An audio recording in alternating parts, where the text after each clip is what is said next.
Welcome to the Social Impactors Podcast. This podcast is all about impact. We work to highlight impactful individuals making positive social change in their communities. From coaches, authors, entrepreneurs, influencers, we tap into the minds of some of the most impactful people around the world to find out how they have built a life of creating impact.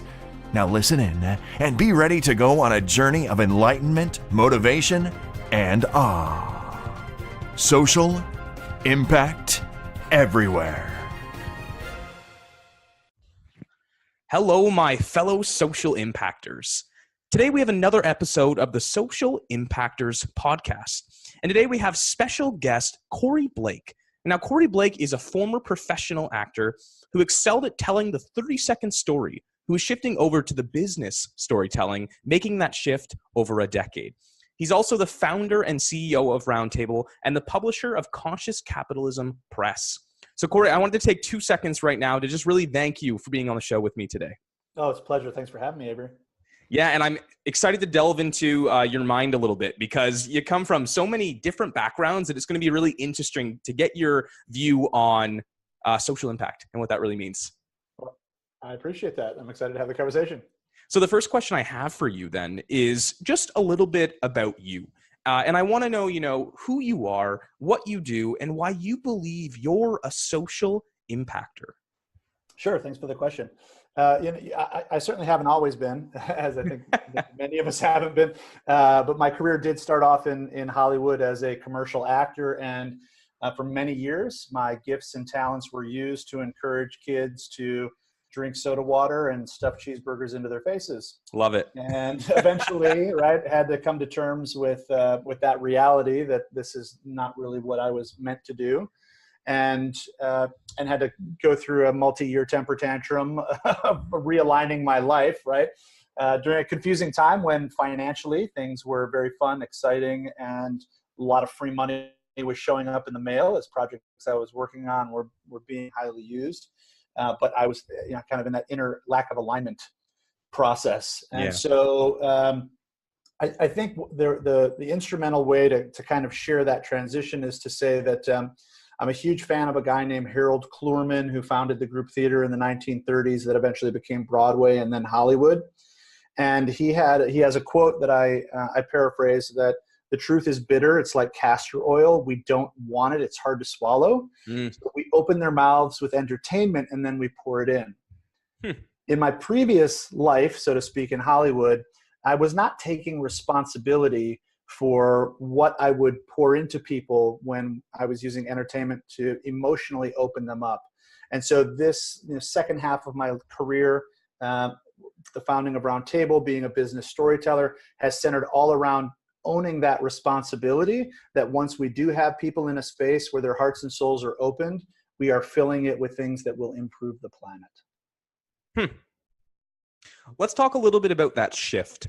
I'm curious. So when you went from, a lot of, like you said, a lot of free money, you were in the acting world, to a much more impactful lens, what was that couple years? You called it a temper tantrum. What was that like? I call it my 3-year temper tantrum. When I left acting, I had been producing and directing, but I was still kind of all associated with Hollywood. And I was getting married, and my wife, we thought, was going to come out to LA. And after we got married, she really recognized her identity was tied to her work in Chicago, and mine had become more flexible. So I went back to the place where I had grown up, which to me was necessary, because my identity as a husband didn't make sense when I was apart from her. And yet I did not know who I was for several years, because if I wasn't an actor, I had no sense of identity. And so I was kind of in that limbo space. I had started RTC. It was 2005 when I started the company. But I wasn't identifying as a business person. That didn't make sense to me. It was just something I was doing. And I would say it was a confusing, painful in-between period. Yeah. Eventually, my wife, thankfully, really pushed me into therapy to start talking to somebody and figure out how to kind of unpack the experience. And I went back. Here's a good way to sum it up. I went back to LA about a year after I had left, to an industry party I got invited to. And I love this moment. I share this story probably way too often, but I'm in a room of all these people that I used to know. and there is a 12-piece mariachi band, and I swear to God, I was the only person who even knew they were there because everyone else was so swept up in the typical Hollywood, what's my next deal? Got to kind of, create bravado. And it's just a thing that I got caught up in while I was there, and going back and seeing it and seeing that I was out of it, I felt like I got lucky. Wow. That is super powerful because I can think back to experiences that I had where I was I was a lot more in the traditional business realm for a while.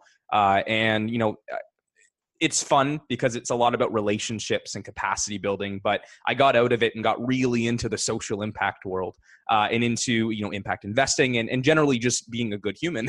And what I realized going back into it was that just the things you don't notice, right? Those things that you don't notice that kill the human spirit. And maybe that's a drastic way to say it, but going back into it, I really saw those things, and that was difficult for me to come to terms with too. I really appreciate you're highlighting for me that that the issue was me. It wasn't LA. I mean, I was changed by the environment, but it was relationships became super important to me when I switched over to business. But actually, there I was so ego driven out of fear, the desire to to have the perception of success, to get the opportunities I thought I needed in order to build my platform, et cetera. Those were actually disconnected in their tissue because I lost my sense of humanity by being so ego driven. But I'm appreciative that you're highlighting that my transition over to the business world created that opportunity for me. Yeah, and I mean, you're at a better place now because I can even tell when you talk about it. Just seeing you right now, you smile, right? And that is a very subconscious trait. Sometimes you do it consciously, but generally when you're talking, you're wrapped up in the conversation, not how you react. And when you smile, that's a good sign. I can laugh. I have a good sense of humor about where I've been, and I recognize I have plenty of friends who are still there, who could navigate it way better than I could, didn't lose themselves in that process, and were able to apply it in a more healthy way. I just wasn't, man. I got eaten up by it. Yeah, and that's what I mean. You find out a little bit about yourself, but no, thank you for telling me that story. That's a good story. I like it. And this is a good question then, because it kind of transitions with that experience, and it goes into more about the community. And so the question I have for you is, how are you now making a positive impact in your community? So when my wife and when I moved back to Chicago, I actually did not extend my roots very deeply because I didn't feel like part of that community. My community, I joke around that I get on planes and fly to Texas 5 times as frequently as I drive 10 miles into the city of Chicago. So my community is not necessarily right where I'm located.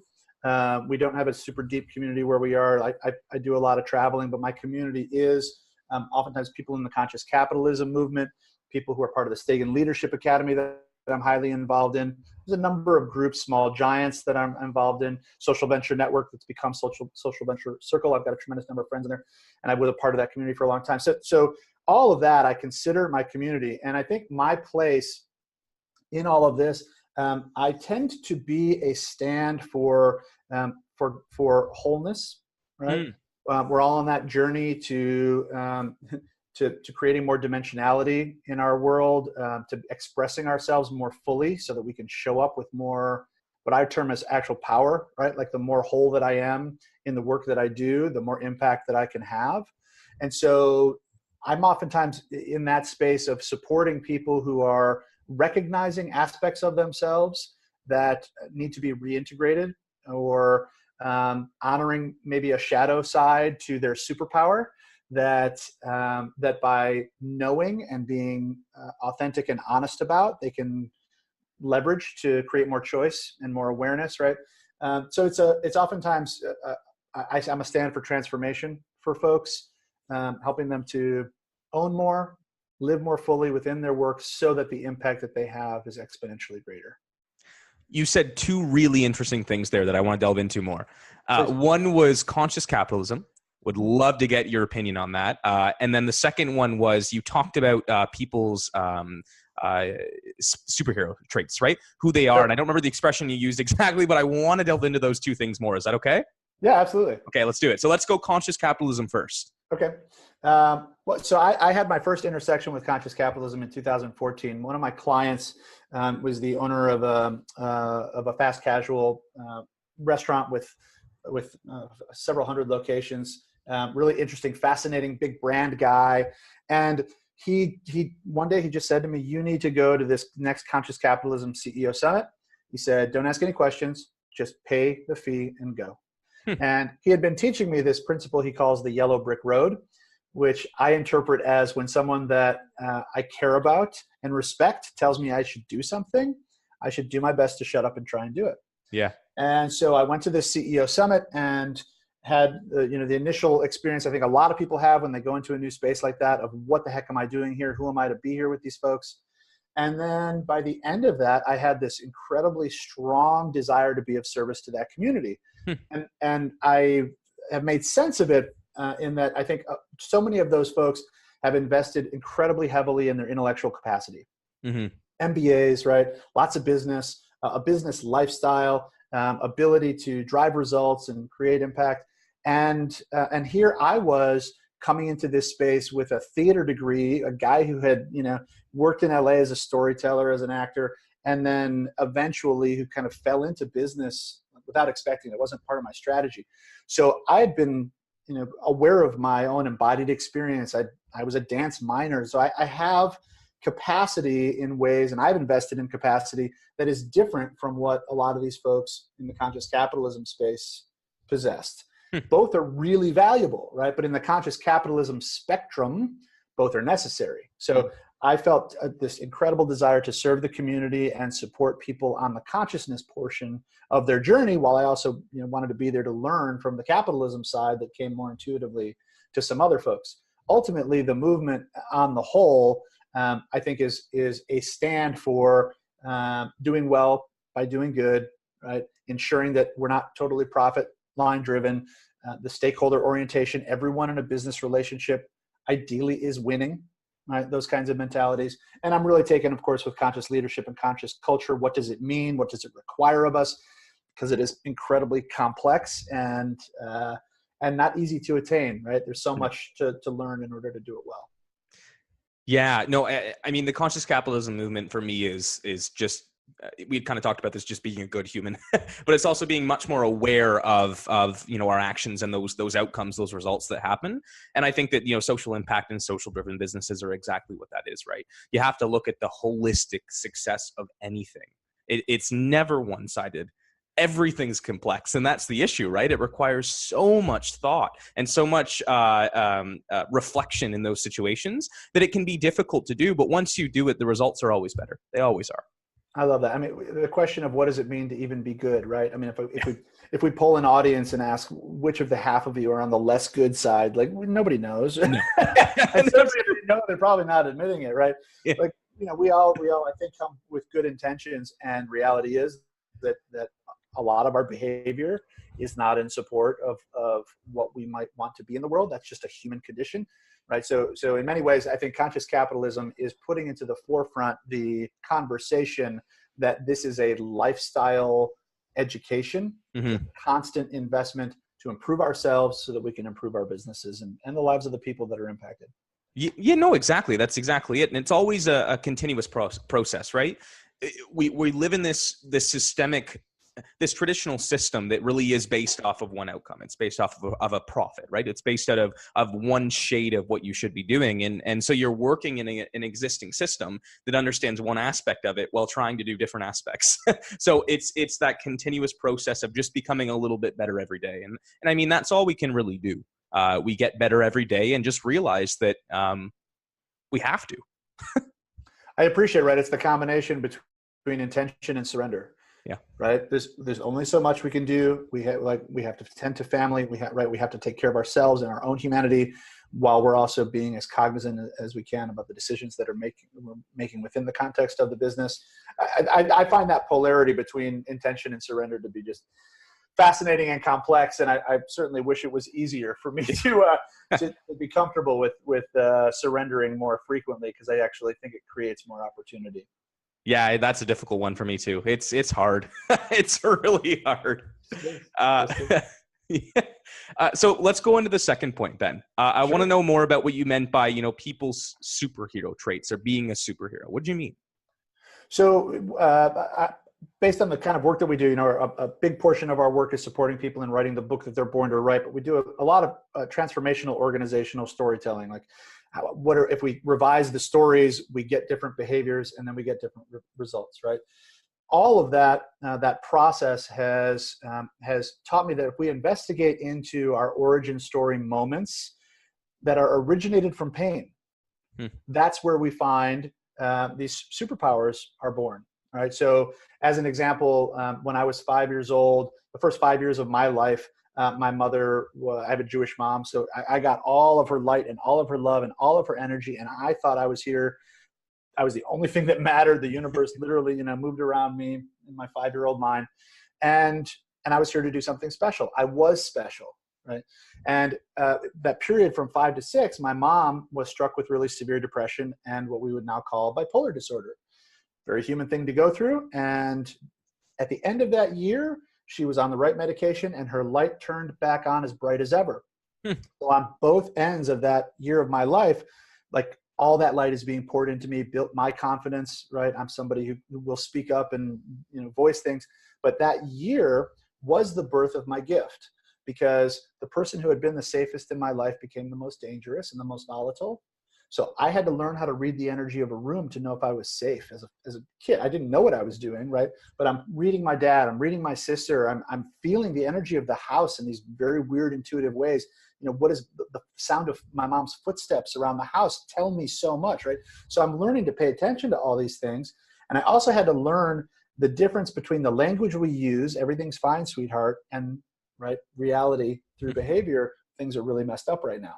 Yeah. Those two things became this gift in combination with, I learned that the house was happier, mom was happier when I was funny, when I was a performer.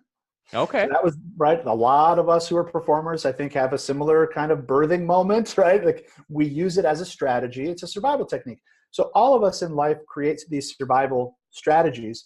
They become superpowers because when they work in one area, we have this natural human tendency to apply them in other places.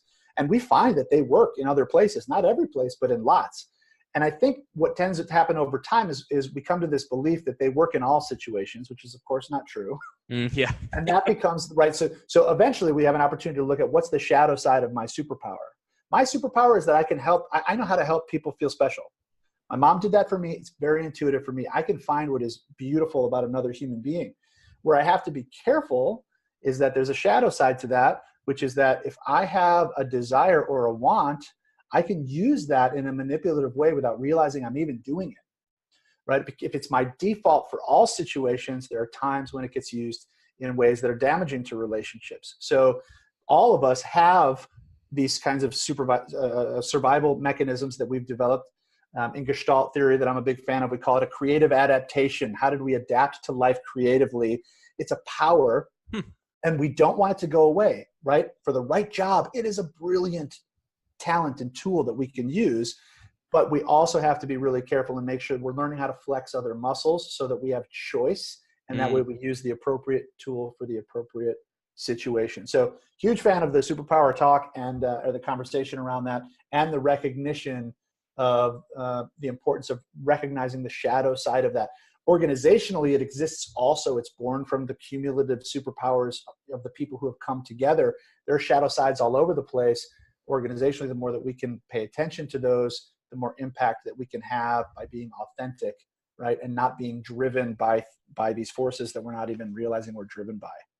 I love that. No, I've never heard the expression, your shadow side, but it's so true, because if you don't have balance in what your strengths or your superpowers are, anything that's used too often is bad.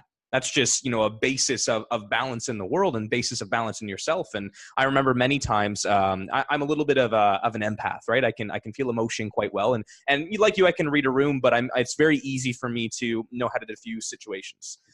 Now that can also come in dangerous. It can be dangerous for me because sometimes I'll overuse that, right? And I drain myself immediately, right? And it's not good to drain yourself, because then it takes me 4 days to recover. So there's, sure. yeah, there's two sides to it, right?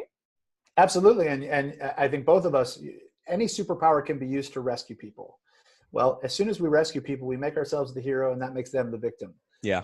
The positioning of it is just, it's touchy, and it can be very disempowering to people, right? So we may have the best of intentions, and this is the greatest thing I've ever learned, I think, around the whole superhero power kind of conversation, that intentions can become irrelevant when behavior sucks. Yeah, no, it's true. And I certainly have had great intention in life and had really crappy behavior. I mean, sometimes I've had the best intentions too, and the situations never go the way you want. And that's a sign, right? That's a sign that it just, that wasn't meant to be, and you learn from it. Oftentimes for me, it's been a blind spot. Like, literally did not realize that I was using, this talent in a way that was manipulative or unwilling, I think incapable of owning that, right? Like, because that wouldn't make sense. That doesn't cast me in the identity that I know of myself. Yeah. Believing that. So I would stick to intention is everything. Well, it took me a while to learn, and a couple busted companies before the one that finally worked. Yeah. That sometimes I can have the greatest of intentions. I can do 1,000 things so well, and I can explode all of the trust I've earned with a single really horrible decision. Yeah, and that's a hard thing to deal with, right? Because that's complete vulnerability. That's accepting that there's, it's not a flaw at all, but it's accepting that there is something that is not always good. They might feel the best in the situation to do or act, right? It's been, those lessons have been the most painful for sure, and the most important for me to learn. Yeah. No, I couldn't agree with you more. I mean, one of the hardest times that I've had, and I'm quite young, but one of the hardest times I had in my life was the aftermath of being too empathetic. The aftermath of being too much of an empath in a situation that just left me defeated. And it took me about a month to recover from it. And I realized that there was no barriers that were set up, right? I was using that gift too much, that I had asked too much of myself. And it was in that month of pain that I realized this. And I think I've come out a little bit better and more aware of those actions, right? I tend to listen to them, but then I tend to think, is it right for the situation, right? Is it right for me to use my empath skill? Or is it right of me just to leave, right? Sometimes it's just good to do an opposite of what you normally would do. No, so hard. No, it's true. But absolutely. It's not easy. Yeah, no. Yeah, I practiced making those decisions. I did it just the other day at an event where the host of the event was cleaning some dishes after a meal. And I intentionally didn't go over and help. And I was like, that's not me. That's not the version of me that I know. I'm not the person who doesn't help, right?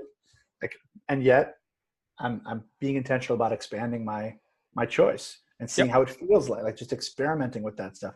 It's most of us, I think, for most of my life, I've been on somewhat of a default by patterns of life and what they've created in me. And so this is just an opportunity to be intentional about shifting some of that. It's not intuitive or easy or comfortable at all. No, everything that's uncomfortable is good though. It is. It leads to something good if you use it well. And again, I don't know, maybe that's wrong. We're learning. Well, it's a fascinating point, because I notice, and I'm sure this is obvious, but as human beings, we have this desire to save those we love from pain, even though we know that pain has defined the things we now like probably most about ourselves in many ways. Certainly not across the board as a blanket statement. Yeah. But if we can acknowledge that our superpowers are born from pain, why are we trying to prevent people from claiming their superpower? But it's a natural human thing. We don't want other people to feel pain. Well, and that's true. And you think about, the most successful, let's say entrepreneurs, just because that's the space that I'm in, the most successful ones have gone through immense amount of pains, right? Failed aspects of their lives, but yet we want to embody these traits. Well, the only reason they got those traits and that success was because of that sacrifice and pain at the beginning. It's true. I've never thought of it that way. We don't embrace that one side, the pain aspect that builds towards these superhero tricks. We don't do that. Not typically. I know a few people who play in that zone with intention, and I find them to be utterly fascinating. Yeah. Those are the people you want to be around. Sometimes it just intimidates the heck out of me to the degree with which I see it. Like I know a woman who's part of the Young Entrepreneur Council that I'm a part of, who puts herself constantly in these really uncomfortable situations. That teacher, like the other day, she's terrified of bees, and like she went and worked at a bee colony or something like that. She does that like week after week, and she's been doing it for years. Yeah. And I'm absolutely fascinated. Her dedication to it is phenomenal. And wow, it just strikes me as an amount of discomfort that I'm maybe just not comfortable with, not okay with. Yeah, no, I can't do it either. There's a certain degree that I'm uncomfortable, and then that's where I draw a line. Some people can do it, but hey, good for those people. Awesome. I love watching. I love being a witness. Yeah. So let's jump into the third question. Sure. And this question is more about business. So I want to delve into, you talked about you had a couple failed businesses before, which is a huge part of learning as an entrepreneur. But on the basis or the umbrella of business, do you believe social impact is an important part of it? Well, I'm a people person by nature, right? So I think those of us who are people, there's no way for a business to not have a social impact component. It is human beings who make up the configuration of what a business does and what it tries to achieve. Yeah. I think certainly there are plenty of people, like if you're not people-centric in your thinking, then it might be easy to disregard the human component of that conversation and that structure. For me, it's almost all that matters. It's almost out of balance too much, probably. So I would say for some of us, like myself, it is kind of the only way to be. And there's just this natural, recognizing the humanity of the people is inherent to the system. Now, it's not to say that it's always easy for me, right? Like I am also an entrepreneur and a business owner, which means that I have certain tendencies, right? So if things aren't getting done, or if I'm not getting results that I like, my initial inclination, my default is blame, right? So that's something that I have to work against. And one of the ways that I work against that is knowing the human circumstances of the people who are on my teams. So our leadership team at RTC, for example, we do a lot of work to understand what's everyone carrying around in that emotional backpack based on life circumstances. Yeah. It is not unusual for me to hear about companies where the leadership team, 50% of them has been divorced in the last year, and none of them know that, right? Like they've eliminated the human component or kept distance, like this feeling like that doesn't belong in the business workplace. So if we strip the human component out, then maybe we can get away with believing it doesn't matter. Mm-hmm. But ultimately, I think at the end of the day, the more that we know the humanity of the people that are part of the system, the more we take care of each other, and the more compassionate, empathetic, intentional we are about how that carries out into the rest of the world to ensure that we are doing good at the same time that we're trying to grow this thing together. I mean, I just had an entire conversation I work in an entrepreneurship hub. It's a social innovation hub, but I had an entire conversation with a colleague about how you can't remove the human element from business. The expression, it's just business. Oh my God. It boils my blood because it's not, that is a way for people to get away from the human element, right? It's a complete withdrawal from humanity because every decision you make is a human decision. It's an emotional decision or emotional response. And if the companies that are the best run, the companies that do the best in the long term, not short term, but the long term, are companies that have the human element in, right? Companies that care about their employees, companies that leadership aren't afraid to let employees lead sometimes. Those are the companies that do the best. And like you had talked about, I believe it's the human element that leads it. I think that's why they do so well. I think it's a really interesting question because I think there are plenty of studies that demonstrate exactly what you said, that those companies do well. And yet I think we hear every day about companies that seem to treat their people rather horribly, and they're big companies. So they've created a certain amount of some kind of success, right? And we all define that differently. So it exists, and it confounds me. It truly does confound me to hear that cultures that seem to dehumanize, right, at the same time have somehow become built to a scale where there are tens of thousands of employees who are part of that system. Yeah, I find that really challenging to acknowledge, and personally rather heartbreaking. I know, like a lot of us who are in this space, social impact, conscious capitalism, we group together, right, because we find other places in those spaces, other people in those places where we can feel like we can relate to one another. Because oftentimes for me, like the reason that I told you I don't have deep roots in my community, I don't find commonality with a lot of those folks in my community who, when I go to a social gathering, most of what I hear about is how much people can't stand their job. Yeah. That doesn't make sense to me because it's not a world that I live in, right? There's this huge gap, but it is the way that the majority of people in this country, at least, are living in a job that is a means to an end. It's not a place where they get to exhibit their purpose or their passion or feel like they're contributing to the world. It's just something that is supporting a certain lifestyle or allowing them, to do certain things outside of that context that fulfill them. But that, to me, is a really sad lost opportunity. Yeah, it really is. And I mean, it's the same in Canada as well. It's hard. There's a lot of people that are, living in, I think it's a North American trait, but it's a North American lifestyle per se.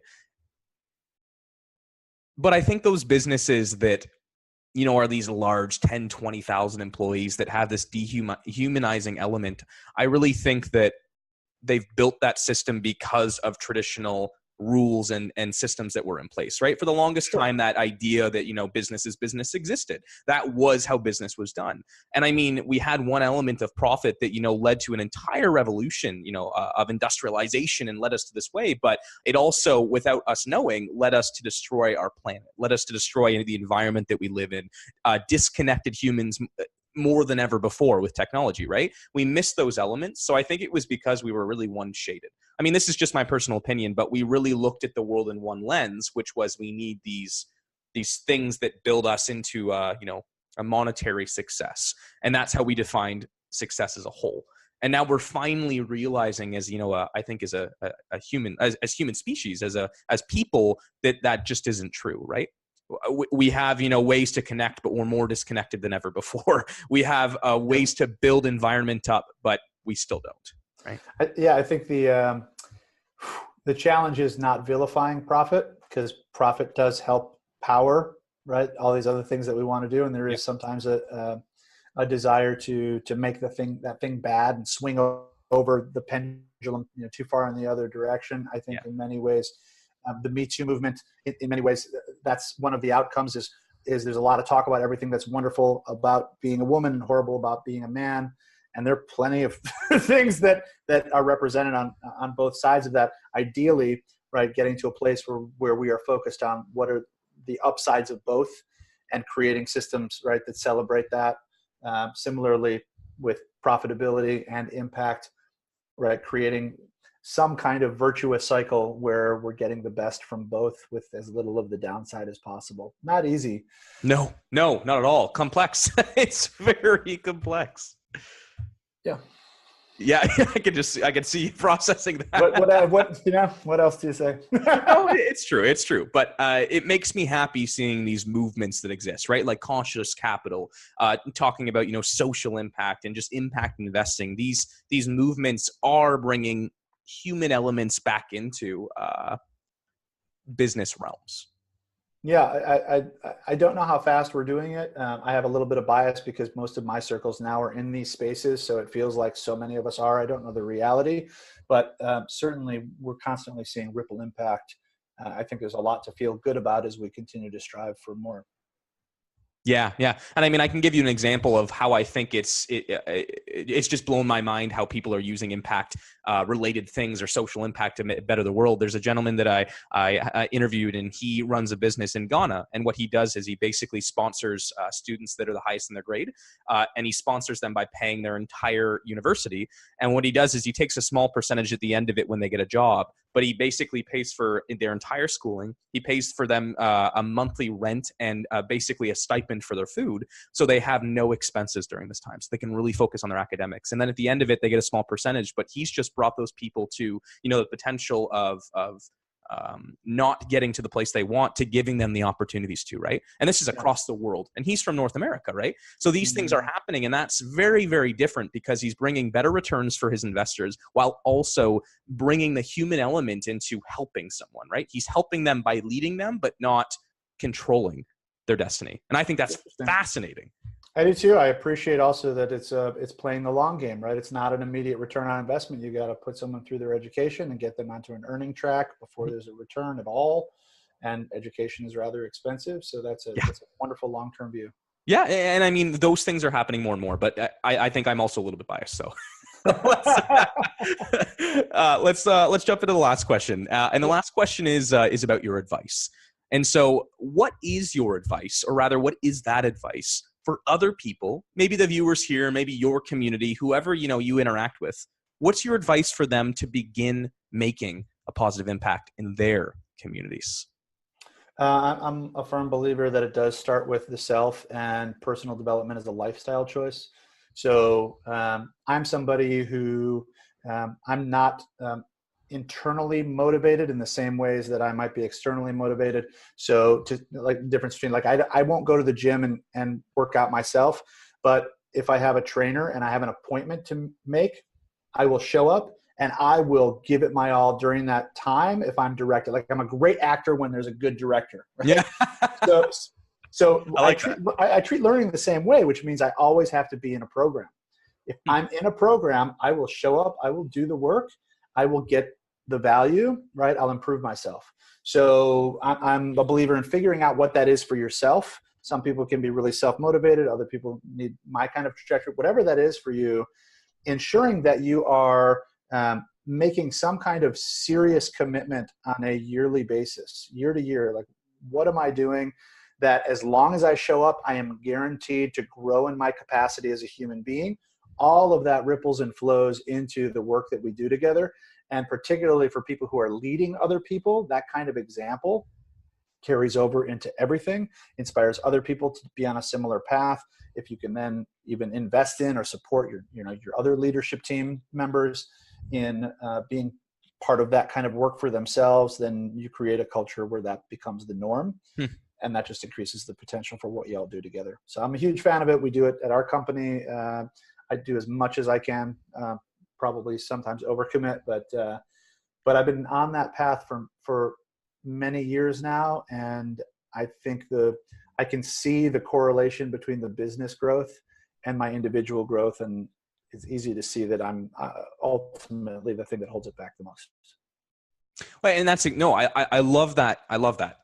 It's so true that we tend to forget that the correlation to, external success, or let's say business success, really is the success in which we have growing ourselves, right? For myself, I really had to grow and understand those other shades of myself, right? So I had, one strength, which was being very empathetic and reading situations, but I also have many other strengths that I had no idea existed. And only once I started embracing those and really taking time to reflect and understand those, did I really start to see growth in my business. And it was because of that, right? It was because I invested time in myself. And maybe this is just personally, but I want your view on it. Do you find a lot of times that people miss that correlation, not necessarily because they don't see it, but it's not always talked about, right? That correlation of personal development or personal success leading to other successes in life. I think the natural trajectory is it becomes a question typically when we hit 40. Like it's an age thing for a lot of people.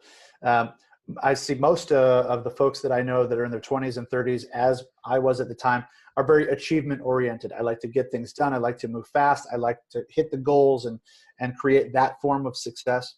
And then, like, on the nosy, when I hit 40, I started asking a different kind of question around much more around meaning than around how I was defining success before. And I think that's the traditional trajectory. And bless anybody who can start asking those questions earlier. They just really weren't on my radar until that time of life, like I said, which I think is typical. But for anyone who can ask those questions at an earlier age and really start to learn how to wrestle with those, to learn how to do, like, I'm a fan of you mentioned the shadow aspect, shadow work, like really understanding the things that hold us back, our blind spots, the ways in which we might behave that are sabotaging our intentions without us realizing it. The more that we expand that range of awareness and even understand the stories behind those behaviors, to me, it has been this amazing unfolding of new potential ways of being. I can be a much more loving human being with myself first, and then therefore outwardly with others, when I do that work and don't do it from a place of judgment or needing to fix anything, but just doing it from a place of compassionate understanding, right? To look at that tendency I might have to unconsciously manipulate because I have the ability to play in that space. To be able to look at that with kindness allows me to be less avoidant when it's showing up, and look at it from that place of, oh, there's that thing I do, as opposed to, oh God, I hope no one sees what I'm doing because it's dangerous and I need to hide it and pretend it doesn't exist. And then I'm acting all weird and like, right? Yeah. So that kind of work I think is absolutely profound. And when, as a business, we can do it to some degree together, which is something that our business actually practices. How do we do that shadow work together so that we can hold each other to the higher versions of ourselves? That's stuff businesses don't typically engage in. And I find it to be absolutely fascinating and a genuine opportunity to support people in becoming more whole, more kind to themselves, right? And then, of course, more kind outwardly in the work that we're doing together. You talked about the advice of what to do, but how do they start that? How does a person start to begin looking at, their shadow work, or how do they start to realize that, I need to learn more about myself? How? You mentioned the discomfort piece, like things that are uncomfortable are good, right? Yeah. So I think that can be dead on.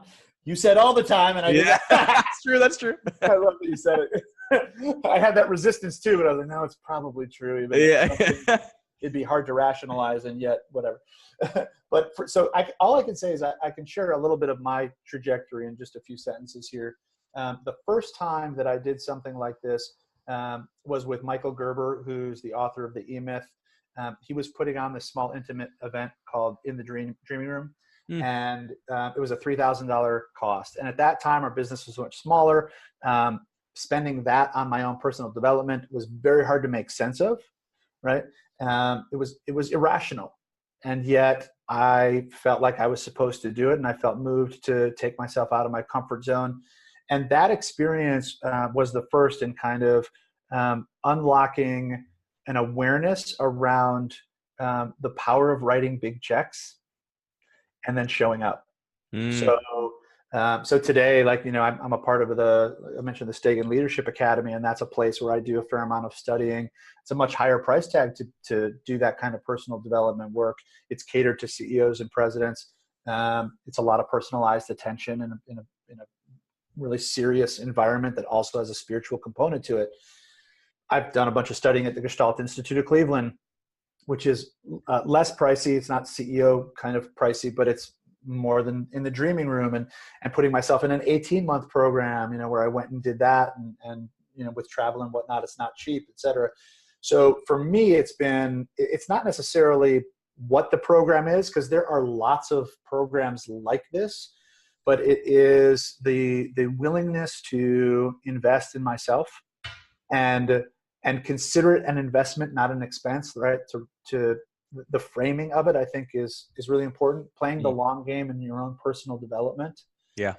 Finding a few things that are highly recommended. I often do it, follow the yellow brick road, that lesson that I learned from that other CEO, finding what other people are doing, right? And taking a step and being courageous, doing the thing that seems unreasonable, right? Landmark's a great entry point for some people. Like I did Landmark. I did that initial Landmark Forum weekend. It was very pivotal for me. My dad ended up going to it and it changed his life. Other people I know really resist Landmark, so there are other opportunities, but finding something that you want to dive into and then trying to figure out habitually, how do I put myself into an uncomfortable situation where I am at the bottom of the learning ladder yet again? Yeah. Year after year, suddenly it's a lifestyle and you're in constant expansion mode.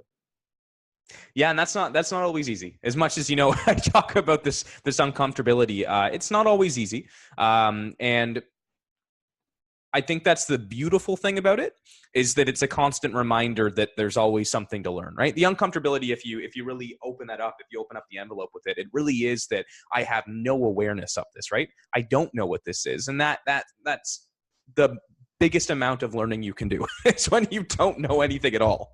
Yeah, and I think it's important to gauge our discomfort, right? Like I don't think it's important to put ourselves in such an uncomfortable position that we can't function. The goal, Yeah. I think, is to be able to feel ourselves pressed against our limit and then push a bit further and be into programs that will help us do that, as opposed to break us into a million pieces that take 10 years to put back together. Yeah, I don't mean go to a conference that might make you cry. I mean, like, hey, crying is fine. Crying is I think crying is good. Crying no, is it is, but you never want to go too uncomfortable. That's true. That is true. There is always a limit, and that's that self-discovery piece, right? You have to realize what that limit really is. I love that. I've learned in the past few years that really sticks out to me as you say that, is that oftentimes the edge of my discomfort in my mind is really big, or is really close up maybe to my face. But when I press up against it through an experience, when I don't know how safe the room is, or I feel like it's unsafe, so I test it by putting out something I could be judged for, that's when I find out really how safe it is. And it may be way safer than I ever could have imagined. And then I get to do some really serious work, or it may blow up. And then I realize, okay, I got to be careful here. Yeah. Right. But only when I press up against that do I find where it really exists. Because in my head, it's a different reality.